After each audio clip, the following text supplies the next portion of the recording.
সবার প্রতি দৃষ্টি আকর্ষণ এবং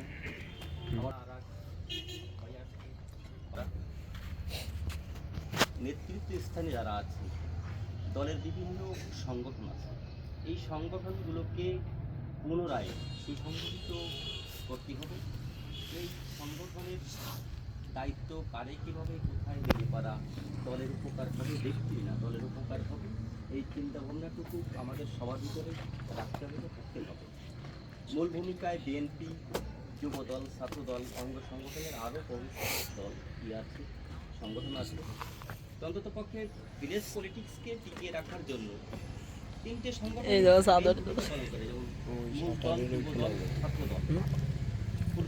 কার মহিলা দল বা অন্যান্য দল আছে তাদেরও যে দায়িত্ব করতে কম তা ঠিক না। কিন্তু প্রথমে যদি পশ্চিমাঞ্চলের লোকগুলো জানে পহরডাঙ্গা ইউনিয়ন আওয়ামী লীগের ঘাঁটি, আমার অনুরোধ সবার প্রতি এই পহরডাঙ্গা ইউনিয়ন আওয়ামী লীগের ঘাঁটিটাকে আমরা বিএনপির ঘাঁটিতে উন্নীত করব। এটা হল সবার প্রতি অনুরোধ। ব্যক্তি বিভেদ, রাগ, অভিমান সব কিছু মুছে ফেলে দিয়ে পিছনে রাখিয়া দলকে সুসংগঠিত করার চেষ্টা আমরা করব। সহযোগিতা করবে আমার ছোটো ভাই সভাপতি সাহেব এখানে আসে নাই, তাদের প্রতি আমি আবারও অনুরোধ রাখছি যে এই সংগঠনগুলোকে যার যে স্থানে রাখতে পারা দলের উপকার বয়ে আনবে তাদের সেভাবে রাখতে দলকে সুসংগঠিত করে দেওয়ার জন্য আমি বিশেষ অনুরোধ করবো ছোটো ভাই বা পাশের দল আছে আমার কথা।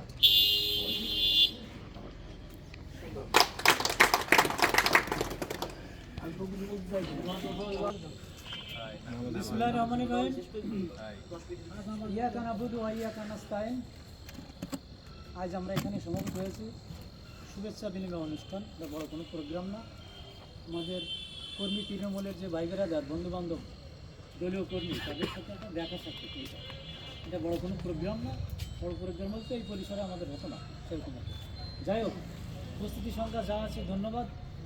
আর এখানে একটু সমস্যা হয়েছে, দাওয়াত নিয়ে একটু সমস্যা হয়েছে, এটা যেন পরবর্তীতে না হয় সেটি আমরা আশা করব। সর্বোপরি কথা হচ্ছে আমাদের দলের যে নির্দেশ আছে, সারা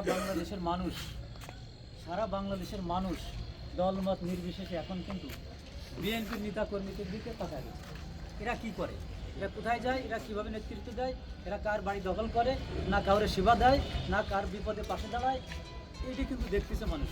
এটা পর্যবেক্ষণ করতেছে সারা বাংলাদেশের মানুষ যে বিএনপি কি করে, তারা কোথায় যায়, কি করে, কার সেবা দেয়, কার বিপদে পাশে দাঁড়ায়, কার দুঃখে দুঃখিত হচ্ছে বা কারো জমি জায়গা দখল করতেছে কি না, এইখানে আমাদের সাবধান থাকতে হবে। আমাদের নেতা তারেক রহমান উনি বারবার বলতেছেন যে আমার নেতা কর্মী যারা আছেন আপনারা এই সরকারের পাশে থাকবেন, মানুষের পাশে থাকবেন। এই সরকারের পাশে থাকবেন এবং বাংলাদেশের মানুষের পাশে থাকবেন। তার অর্থটা কি? তার অর্থই হচ্ছে এইটা, আমরা যেন মানুষের বিপদ আপদে পাশে থাকি, আমরা যেন কোনো ব্যক্তির স্বার্থে আমরা দলকে ব্যবহার না করে চাঁদাবাজি, লুণ্ঠন, গুন্ডমি এইগুলো না করি। এ থেকে আমাদেরকে সাবধান থাকতে হবে। আর স্থানীয়ভাবে আমি বলবো, আমাদের এখানে যারা আমরা আছি, ছোটো ভাইরা, তার ইয়ং জেনারেশন যারা আছে, এরা আমরা কেউ যেন অনৈতিক কোনো অবৈধ কাজকর্মে জড়িত না হই বলে আমার জানা মতে আমাদের নেতার নির্দেশ, নড়াইল জেলা বিএনপির নেতা এবং তারেক রহমানের নির্দেশ, এরকম কেউ করলে সে কিন্তু আমাদের কাছ থেকে কোনো সাপোর্ট পাবে না। সরাসরি কথা, আমরা তাকে কিন্তু পরিচয় দেবো না। অতএব এ ব্যাপারে সাবধান থাকতে হবে সবাই। এটাই মূল কথা, বর্তমান দেশে এটাই মূল কথা। আমাদের আচার ব্যবহার দিয়ে একটা ভোট কালেকশন ব্যবস্থা করতে হবে, আমাদের ব্যবহার বিধি দিয়ে একটা মানুষকে পাশে টানার চেষ্টা করতে হবে। এ হচ্ছে আমাদের মূলনীতি। আগামীতে অচিরেই একটা নির্বাচন হবে, সেই নির্বাচনটা হবে একটা স্বচ্ছ সুন্দর নির্বাচন, যে নির্বাচন 16 বছরে বাংলাদেশে হয় নাই। এবার 16 বছরে বিগত সরকার, সরকারি সরকার, তারা নির্বাচন দেয় নাই, গায়ের জোরে বিনা ভোটে ক্ষমতায় রয়েছে। কিন্তু না, আশা করি বিএনপি ক্ষমতা আসবে, ভোটে আসবে, জোর করে আসবে না। বিএনপি ভোটের মাধ্যমে, নির্বাচনের মাধ্যমে এই দেশে ক্ষমতায় আসবে। সেই ব্যাপারে আমাদেরকে সচেতন থাকতে হবে যে আমরা যেন ভোটে, স্বচ্ছ ভোটের মাধ্যমে যেন আমরা ক্ষমতায় যেতে পারি। আর একটা কথা সিরাজুল বলে গেছে, আমাদের ইউনিয়নের ভিতরে আসলে আমরা কচুডাঙ্গা ভোটে আমাদের সংখ্যায় কম। আশা করি আগামীতে প্রমাণ হবে না ওদের থেকে আমরা বেশি আছি, ওদের থেকে আমরা বেশি। এই কথাটা যেন সবাই আমরা মনে রাখি। আমরা চেষ্টা করলে বেশি না পারি, একজন একটা ভোট তো কালেকশন করতে পারি, একজন তো 2টা ভোট কালেকশন করতে পারি। যদি এই নীতি নিয়ে আমরা চলি, তাতে আমরা সফল হবো ইনশাল্লাহ। একটা বা 2টা ভোট একজনে